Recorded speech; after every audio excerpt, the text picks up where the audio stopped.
A vila aninhava-se num vale de contornos suaves, como se a terra tivesse suspirado e se acomodado para um longo descanso. As casas eram de pedra e madeira, com telhados de ardósia que brilhavam num cinzento úmido depois da chuva.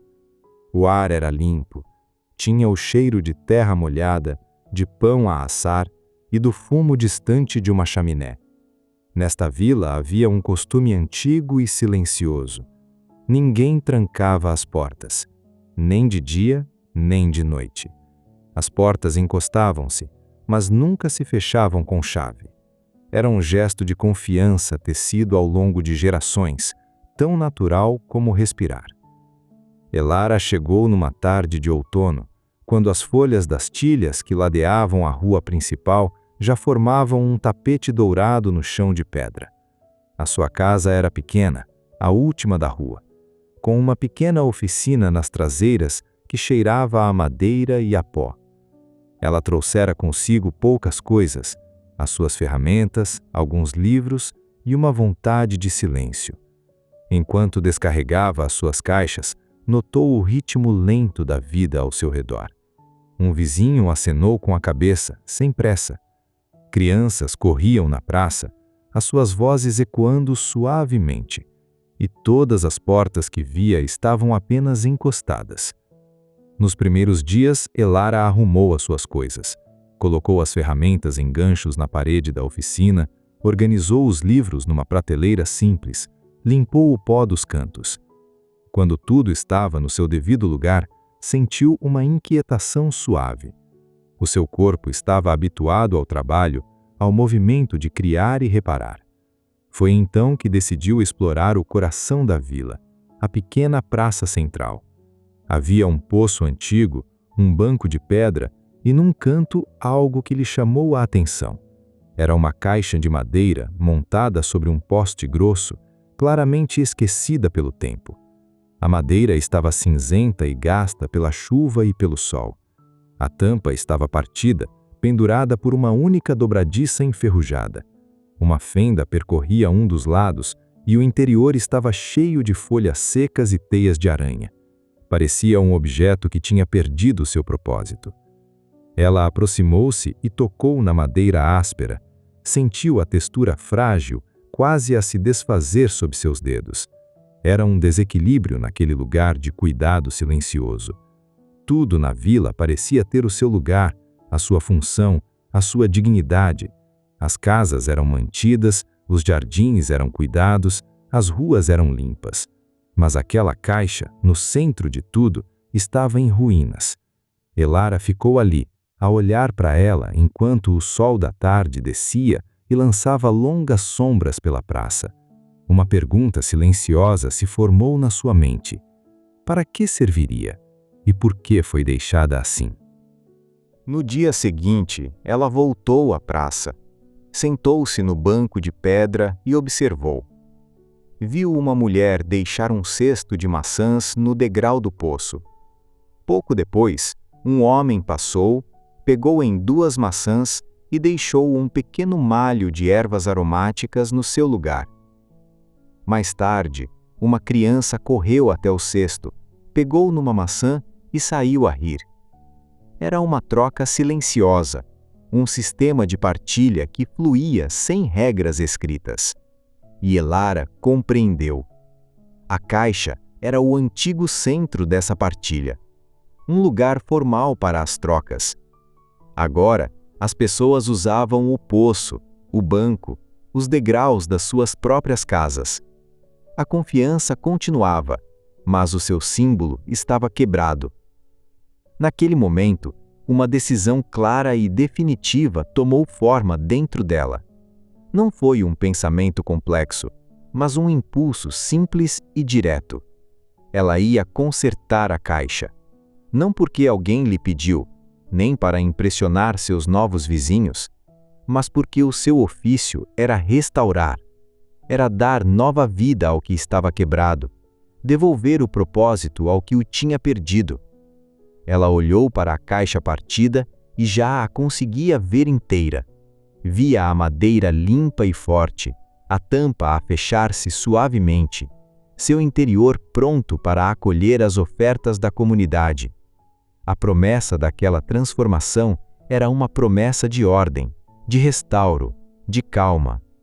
Era o seu primeiro projeto nesta vila, sua forma silenciosa de dizer: eu estou aqui, eu também quero cuidar deste lugar. Levantou-se do banco, seu corpo já a antecipar o trabalho.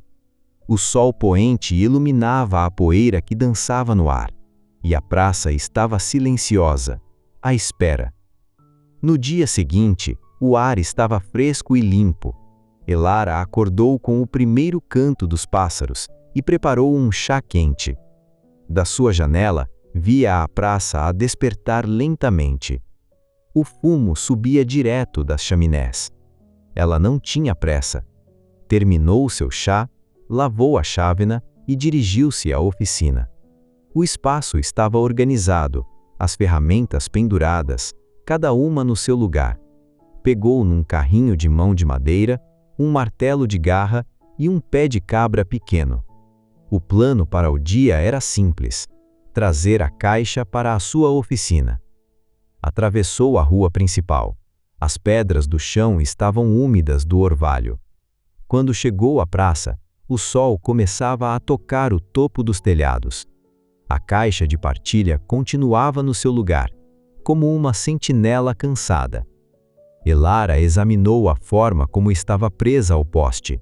Eram 2 parafusos grandes e grossos, com a cabeça coberta de ferrugem. Ela posicionou o carrinho de mão ao lado do poste e começou o trabalho. Primeiro usou uma escova de arame para limpar a ferrugem e a sujeira das cabeças dos parafusos, para que sua chave pudesse encaixar bem. O som da escova no metal era o único ruído na praça silenciosa.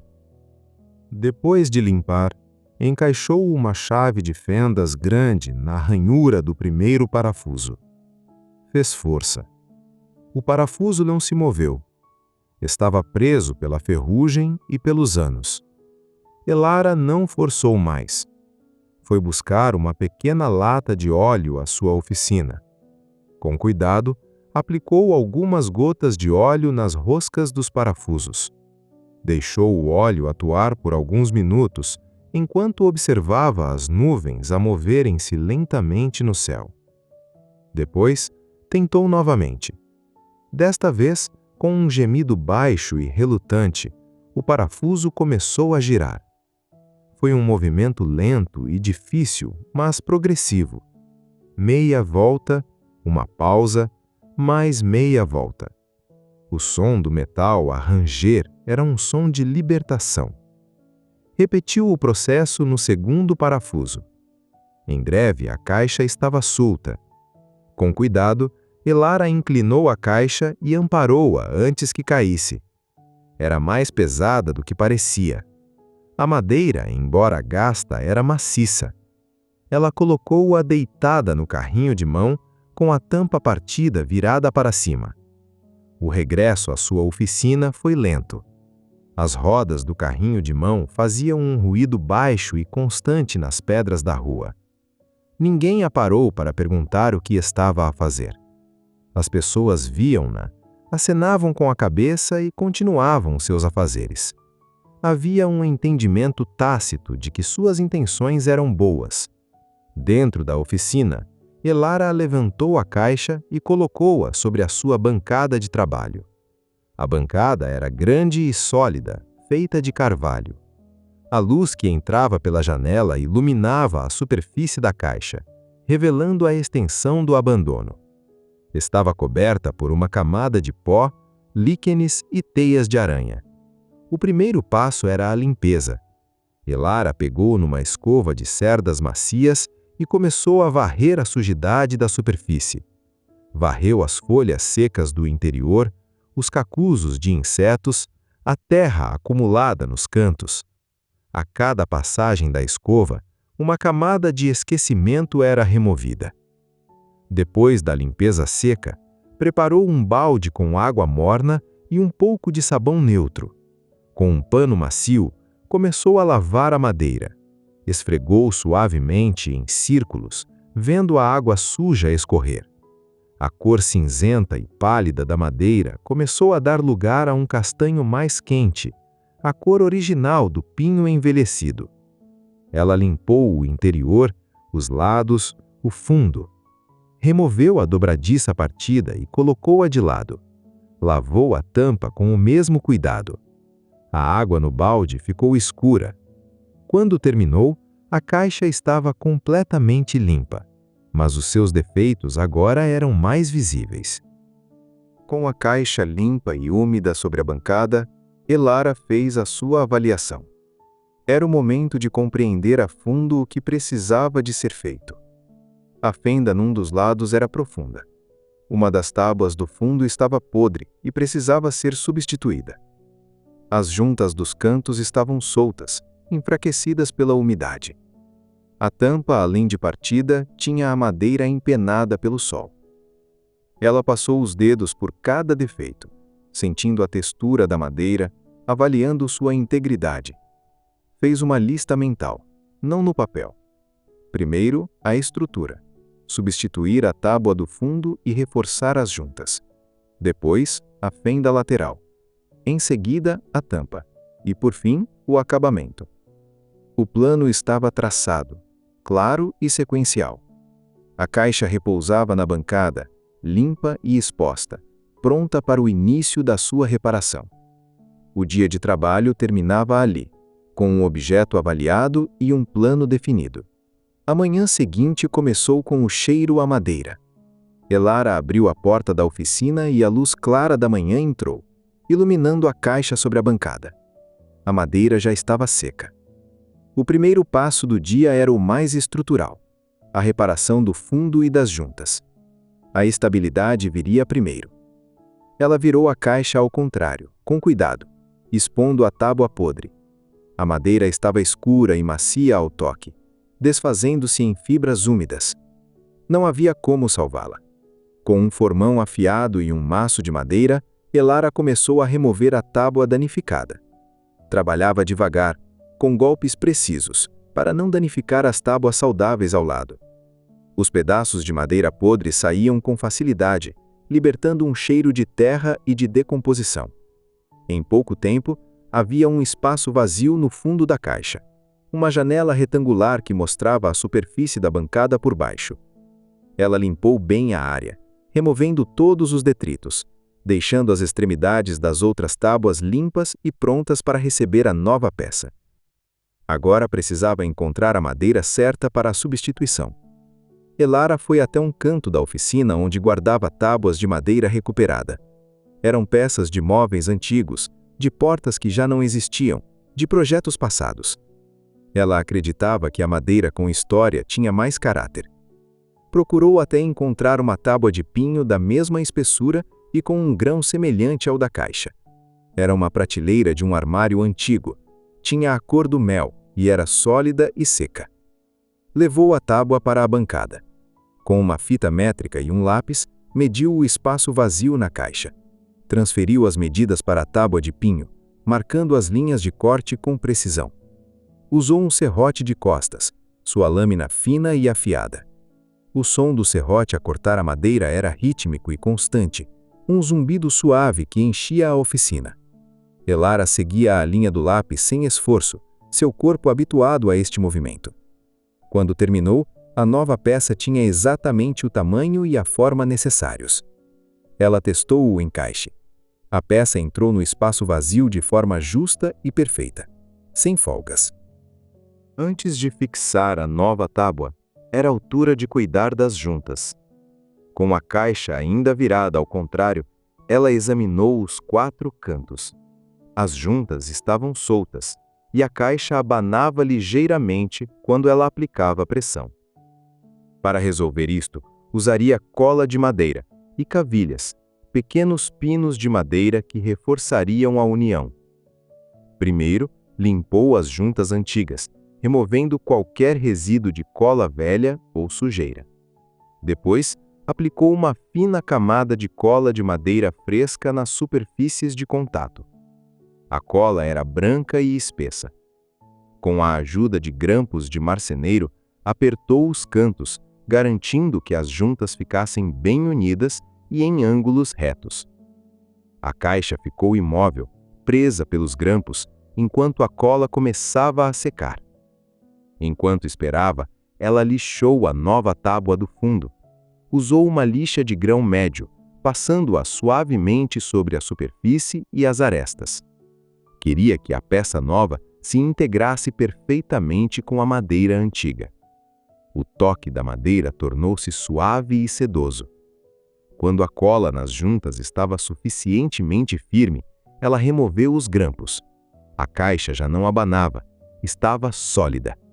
Agora sim podia fixar a nova tábua do fundo. Aplicou cola nas arestas da tábua e encaixou-a no lugar. Para uma fixação extra, usou pequenos pregos de latão, martelando-os com cuidado para que suas cabeças ficassem ligeiramente abaixo da superfície da madeira. O último passo estrutural do dia era tratar da fenda na parede lateral. A fenda não comprometia a estrutura, mas era uma porta de entrada para a umidade. Elara decidiu preenchê-la com uma mistura de serrardo fina da própria madeira da caixa e cola de madeira. Varreu a serrardo que havia produzido ao cortar a nova tábua e misturou-a com cola de madeira, até formar uma pasta espessa. Com uma pequena espátula, aplicou a pasta na fenda, pressionando bem para que preenchesse todo o espaço. Alisou a superfície, removendo o excesso. A cor da pasta era quase idêntica à da madeira ao redor. Quando secasse e fosse lixada, a reparação seria quase invisível. No final do dia, a caixa estava de pé sobre a bancada, direita e firme. O fundo estava completo, as juntas estavam fortes e a fenda estava selada. A sua estrutura estava restaurada. Ainda parecia velha, com as marcas do tempo, mas agora era uma velhice digna, sólida. Elara passou a mão pela madeira, sentia a solidez sobre seus dedos. O trabalho mais pesado estava feito. A fundação para o resto da restauração estava lançada. Com a estrutura da caixa sólida e estável, a atenção de Elara virou-se para a tampa. Era a parte mais visível e a que mais tinha sofrido com os elementos. Estava partida ao meio, numa linha irregular, e a madeira estava ligeiramente empenada. Colocou as duas metades sobre a bancada, lado a lado. Sua primeira tarefa era unir as duas peças. Se a união fosse forte, a tampa poderia ser salva. Examinou as arestas da fratura. Eram ásperas e cheias de farpas. Para que a cola funcionasse bem, as superfícies precisavam de estar limpas e planas. Com uma plaina de mão muito pequena, ela removeu uma fina camada de madeira de cada lado da fratura. Fez passagens leves e cuidadosas, apenas o suficiente para criar duas superfícies lisas que se pudessem encontrar perfeitamente. Quando juntou as duas metades, o encaixe era quase perfeito, a linha da fratura quase invisível. O passo seguinte era a colagem. Elara aplicou uma camada generosa de cola de madeira em ambas as superfícies. Depois, juntou as duas metades, pressionando-as firmemente. Pequenas gotas de cola escorreram pela junção. Ela limpou o excesso com um pano úmido. Para garantir que a união ficasse forte e sob pressão enquanto secava, usou grampos compridos. Colocou um de cada lado da tampa, apertando-os lentamente até sentir a resistência certa. A tampa estava agora numa peça só, segura pelos grampos, a curar lentamente sobre a bancada. Enquanto a cola da tampa secava, Elara focou-se no mecanismo que a faria funcionar, a dobradiça. A dobradiça original, que ela tinha removido no primeiro dia, estava de lado sobre a bancada.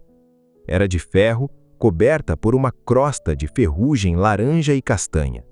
O pino estava preso, imóvel. Ela poderia tentar limpá-la, mergulhá-la em óleo, lixá-la, mas sabia que a ferrugem tinha enfraquecido o metal. Uma dobradiça restaurada nunca teria a força de uma nova e poderia falhar novamente com o tempo. A sua função era proteger o interior da caixa. Precisava de ser fiável. A decisão foi simples: substituir.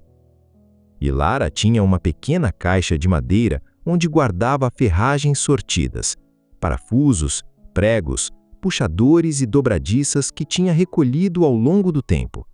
Abriu-a. O cheiro a metal e óleo encheu o ar. Remexeu entre as peças até encontrar o que procurava.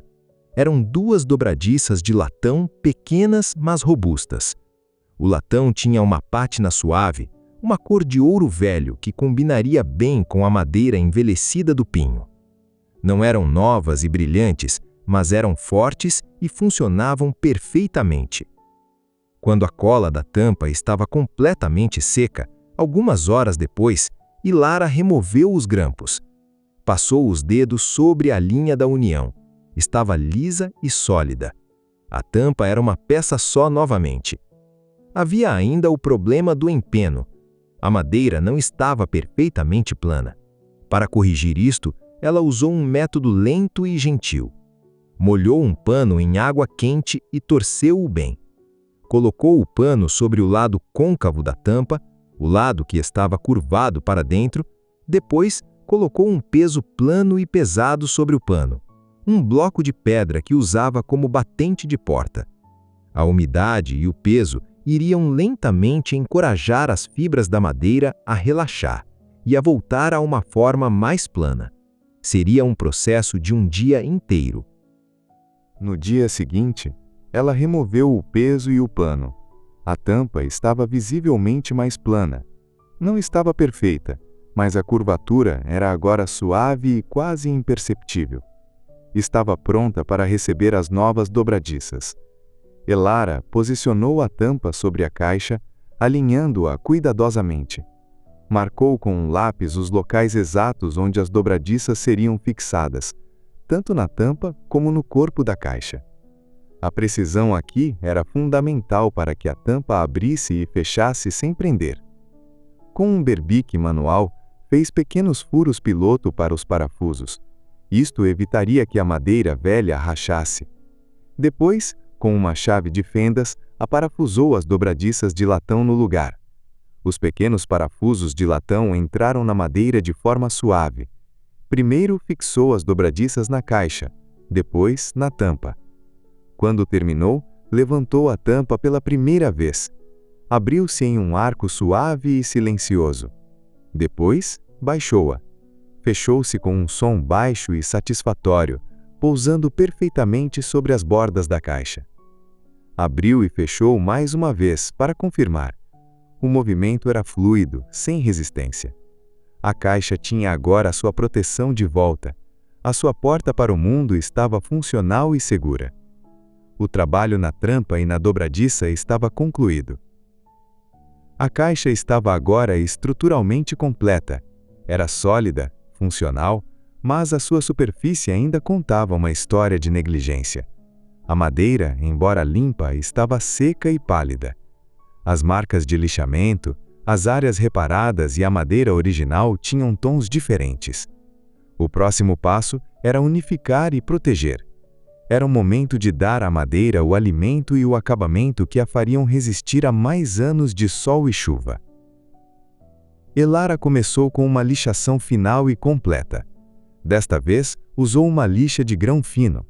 Seu objetivo não era remover madeira, mas alisar a superfície até ficar sedosa ao toque. Começou pela tampa, passando a lixa no sentido do veio da madeira. O som era um sussurro suave na oficina. Lixou as laterais, a frente, as costas. Prestou especial atenção às áreas reparadas, como a junta da tampa e a fenda preenchida, misturando-a suavemente com a madeira circundante. Passava a mão nua sobre a superfície de vez em quando para sentir o progresso. Procurava uma suavidade uniforme em toda a peça. Quando terminou, a caixa tinha um toque aveludado, convidativo. Depois de lixar, limpou todo o pó. Primeiro com uma escova mosca, depois com um pano ligeiramente úmido, para garantir que nenhuma partícula de pó ficasse na superfície. Qualquer grão de pó poderia arruinar o acabamento. Deixou a madeira secar completamente por 1 hora, enquanto preparava o que precisava. Para o acabamento, Elara escolheu um óleo de linhaça. Não queria usar um verniz brilhante que criaria uma película plástica sobre a madeira. Queria algo que penetrasse nas fibras, que nutrisse a madeira de dentro para fora e lhe desse um brilho natural e acetinado. O óleo de linhaça faria isso e também ofereceria uma excelente proteção contra a umidade. Despejou um pouco do óleo, que tinha uma cor de âmbar e um cheiro a nozes, numa pequena tigela de cerâmica. Pegou num pedaço de pano de algodão limpo e sem fios. Mergulhou o pano no óleo e começou a aplicá-lo na madeira. Começou pelo interior da caixa. Esfregou o óleo em movimentos circulares, garantindo uma cobertura completa. A madeira seca bebeu o óleo avidamente. A sua cor transformou-se instantaneamente, passando de um castanho pálido e poeirento para um tom rico e profundo. Os veios da madeira, antes quase invisíveis, saltaram à vista, cheios de padrões complexos e bonitos. A tábua nova que ela tinha colocado no fundo assumiu a mesma tonalidade quente da madeira antiga, unificando o interior. Depois de terminar o interior, passou para o exterior. A transformação foi ainda mais impressionante. A tampa, as laterais, tudo ganhou vida sobre o pano oleado. A reparação na fenda lateral desapareceu, misturando-se perfeitamente com o resto da madeira. A linha onde a tampa tinha sido colada tornou-se apenas mais um veio na madeira. O óleo realçou o caráter da peça.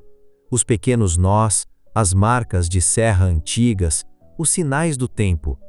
Não os escondeu, mas celebrou-os, dando-lhes profundidade e riqueza. Elara trabalhou metodicamente, sem pressa, cobrindo cada centímetro quadrado da caixa com o óleo protetor. O cheiro terroso do óleo de linhaça encheu a oficina. Era um cheiro de trabalho bem feito, de cuidado e de preservação. Quando terminou a aplicação, a caixa inteira brilhava com um lustro suave e quente. De acordo com as instruções do seu ofício, ela deixou o óleo penetrar na madeira por cerca de 20 minutos. Depois, com um pano limpo e seco, removeu todo o excesso. Este passo era crucial para evitar que a superfície ficasse pegajosa. Esfregou a madeira vigorosamente, polindo-a ao mesmo tempo em que removia o óleo excedente. O brilho tornou-se mais profundo, mais acetinado. A caixa precisaria de várias horas para secar completamente.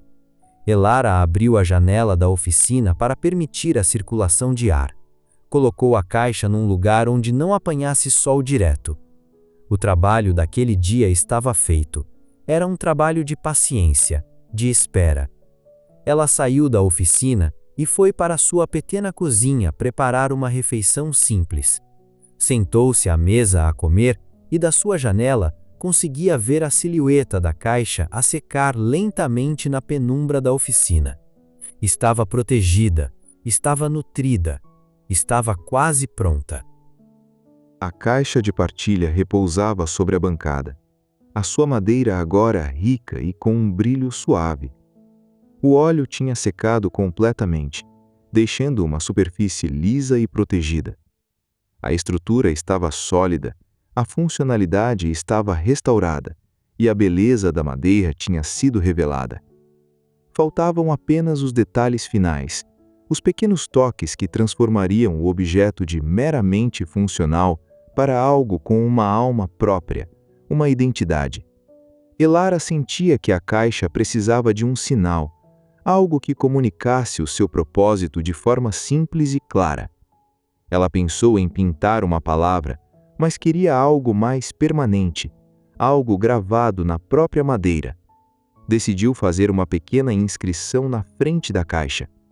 A palavra que escolheu foi partilha. Era direta, calorosa e resumia toda a essência daquele objeto e da própria vila. Para este trabalho, ela selecionou suas ferramentas de entalhe. Eram pequenas, delicadas, com cabos de madeira polida e lâminas de aço afiadas como navalhas. Escolheu uma goiva em forma de V, perfeita para esculpir letras. Primeiro, com um lápis e uma régua, desenhou a palavra partilha na frente da caixa. Não usou uma fonte elaborada, mas letras simples, maiúsculas, bem espaçadas e claras. Depois, com uma mão firme, começou a entalhar. A ponta da goiva entrava na madeira, removendo uma fina apara a cada passagem. O trabalho exigia concentração e um toque leve. O som era quase imperceptível, um leve raspar. Ela seguiu as linhas do lápis com uma precisão calma, esculpindo cada letra. O P, o A, o R, cada uma tomava forma, gravada na superfície. As letras não eram profundas, apenas o suficiente para serem sentidas ao toque e para criarem um sutil jogo de luz e sombra. Quando terminou, passou os dedos sobre a palavra. Estava lá, para sempre. Para que as letras se destacassem um pouco mais, ela decidiu pintá-las. Usou uma tinta de cal branca, a mesma usada nas paredes de algumas casas da vila. Com um pincel muito fino, preencheu cuidadosamente o interior de cada letra entalhada. A tinta branca contra a madeira escura criou um contraste suave e legível. Era rústico, mas claro. Limpou qualquer excesso de tinta com um pano, deixando as letras nítidas. A caixa estava quase pronta, mas Elara sentiu que faltava um último toque de cuidado. O interior, embora limpo e oleado, era apenas madeira nua. Frutas ou pães deixados lá dentro poderiam ficar marcados. Ela queria que o interior fosse acolhedor. Foi a um baú onde guardava retalhos de tecido e encontrou um pedaço de lona crua, grossa e durável. O tecido era de uma cor de aveia natural e tinha uma textura robusta. Cortou um pedaço de lona do tamanho exato do fundo da caixa. Fez uma pequena bainha em toda a volta para que não se desfiasse. Depois, colocou o forro de lona no fundo da caixa. Assentou perfeitamente, criando uma superfície limpa, macia e protegida. Era um detalhe que talvez ninguém notasse, mas que demonstrava um cuidado profundo. Agora sim, a caixa estava completa. Elara afastou-se da bancada e observou a sua obra. A madeira quente, a palavra partilha em branco sereno, as dobradiças de latão com sua pátina dourada, o interior forrado. Era um objeto simples, mas cada parte dele tinha sido pensada e trabalhada com intenção. Não havia nada de supérfluo. Cada elemento tinha um propósito. Ela passou a mão pela tampa uma última vez. Estava lisa, sólida. Abriu-a e fechou-a. O movimento continuava suave. O som do fecho era um baque baixo e reconfortante. Era o som de algo que funciona como deve ser. O sol começava a descer e a luz na oficina tornava-se mais suave e dourada. Elara sentiu uma calma satisfação. O processo de restauração estava terminado. A caixa de partilha não era mais um objeto quebrado e esquecido. Tinha sido limpa, curada, fortalecida e embelezada. Estava pronta para voltar ao seu lugar na praça, pronta para retomar seu propósito silencioso. Ela deixou-a sobre a bancada durante a noite para que a tinta das letras secasse completamente. Amanhã, ela devolveria a caixa à vila. Amanhã chegou com uma luz suave que se filtrava pela janela da oficina. A caixa de partilha estava pronta. A tinta branca nas letras estava seca ao toque. Elara pegou na caixa com as duas mãos. Sentiu o seu peso equilibrado, a sua superfície lisa. Era um objeto completamente transformado. Carregou-a para fora da mesma forma como a tinha trazido, mas agora o sentimento era diferente. Não era um resgate, mas uma entrega. Atravessou a rua, a vila estava no seu ritmo matinal habitual. O padeiro saía com um cesto de pão quente. Uma mulher regava os vasos de flores na sua janela. As pessoas viam-na passar com a caixa restaurada. Ninguém disse nada, mas os seus olhares eram de aprovação silenciosa. Um sorriso, um aceno de cabeça. Quando chegou à praça, dirigiu-se ao poste de madeira onde a caixa estivera antes. O poste estava à espera, vazio. Elara pousou a caixa no chão e preparou suas ferramentas. Tinha trazido parafusos novos, de latão, para combinar com as dobradiças. Eram mais fortes e resistentes à ferrugem do que os antigos.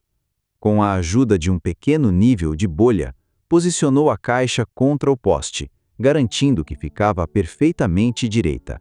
Depois, com o berbique manual, fez novos furos piloto. Por fim, aparafusou a caixa firmemente ao poste.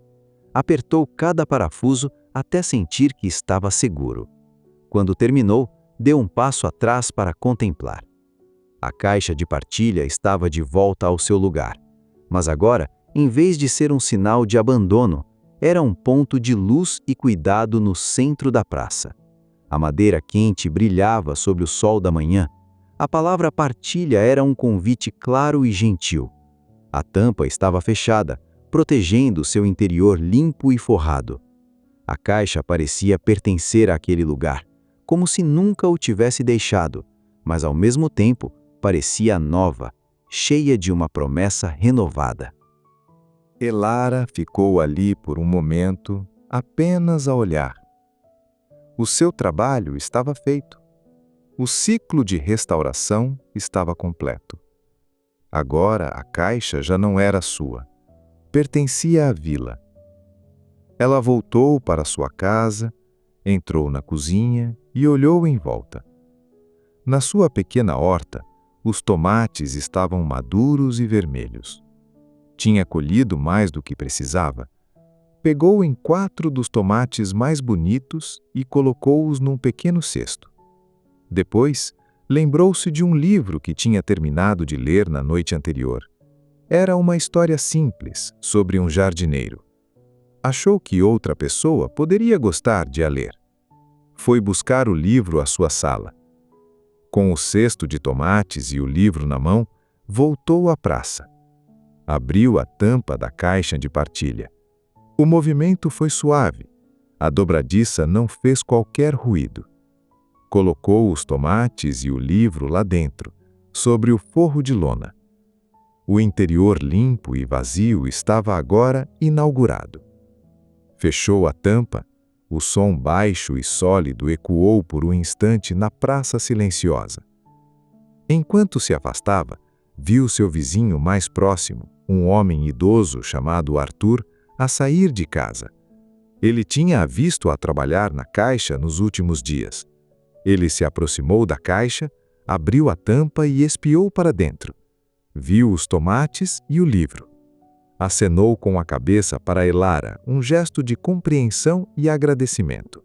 Depois, virou-se e voltou para sua casa.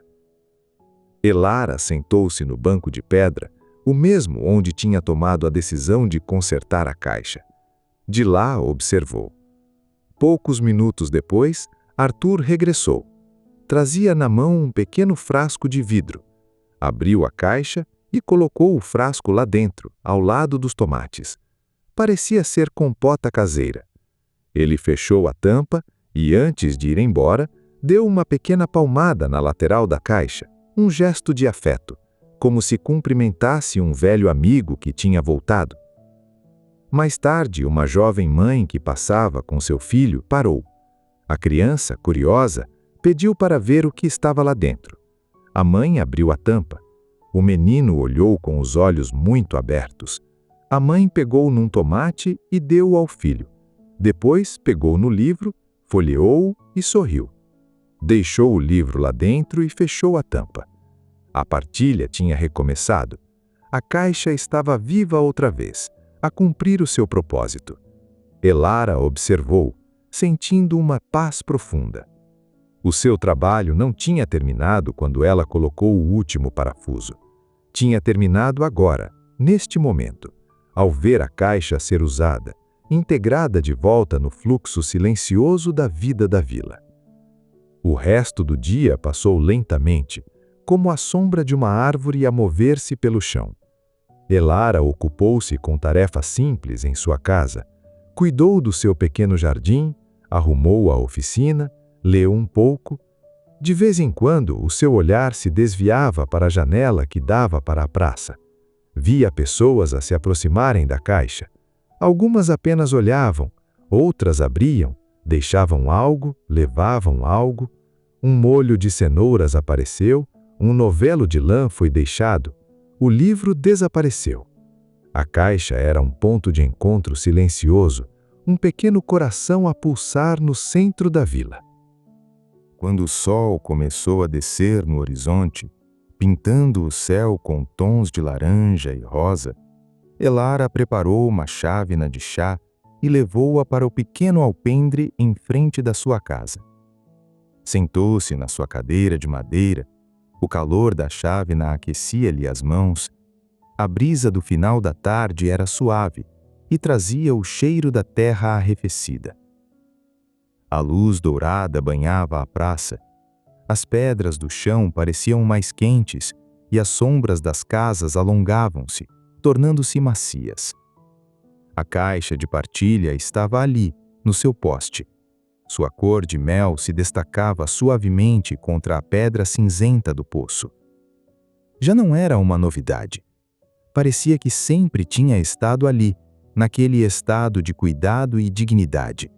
Estava integrada, era parte da paisagem. O ritmo da vila começou a abrandar. As crianças foram chamadas para dentro. As luzes começaram a acender-se nas janelas, uma a uma, pequenos pontos de calor na crescente escuridão. O som das conversas tornou-se mais abafado, vindo de dentro das casas. Um cachorro ladrou ao longe e depois fez-se silêncio. Elara bebeu seu chá devagar. Não pensava em nada em particular. Sua mente estava quieta. Observava a luz a desvanecer-se. O laranja deu lugar a um roxo profundo e as primeiras estrelas começaram a piscar no céu limpo. A praça agora estava quase deserta. Um último morador atravessou-a a caminho de casa, suas passadas ecoando suavemente. A caixa de partilha agora era uma silhueta escura contra a luz fraca que restava no céu. Sua forma era simples e sólida. Uma promessa silenciosa de que amanhã, com o novo dia, as trocas continuariam, que a confiança que mantinha as portas destrancadas tinha agora, mais uma vez, o seu símbolo físico, restaurado e forte. O ar da noite ficou mais frio. Elara terminou seu chá. Ficou sentada por mais alguns minutos a ouvir os sons da noite. O grilo de um grilo, o farfalhar das folhas na tilha. Não havia pressa para entrar. A porta de sua casa, como todas as outras, estava apenas encostada. Ela olhou uma última vez para a praça adormecida. A caixa estava lá, vigilante e tranquila. Era um objeto de madeira, cola e parafusos, mas era também o resultado de dias de trabalho cuidadoso. Era a sua contribuição para aquele lugar, a sua primeira conversa com a vila, uma conversa sem palavras. Levantou-se, levou a chávena vazia para dentro e fechou a porta atrás de si, deixando-a apenas encostada. A luz de sua janela se juntou às outras e a vila mergulhou na sua noite de paz. Lá fora, na praça escura e silenciosa, a caixa de partilha a esperava pela manhã.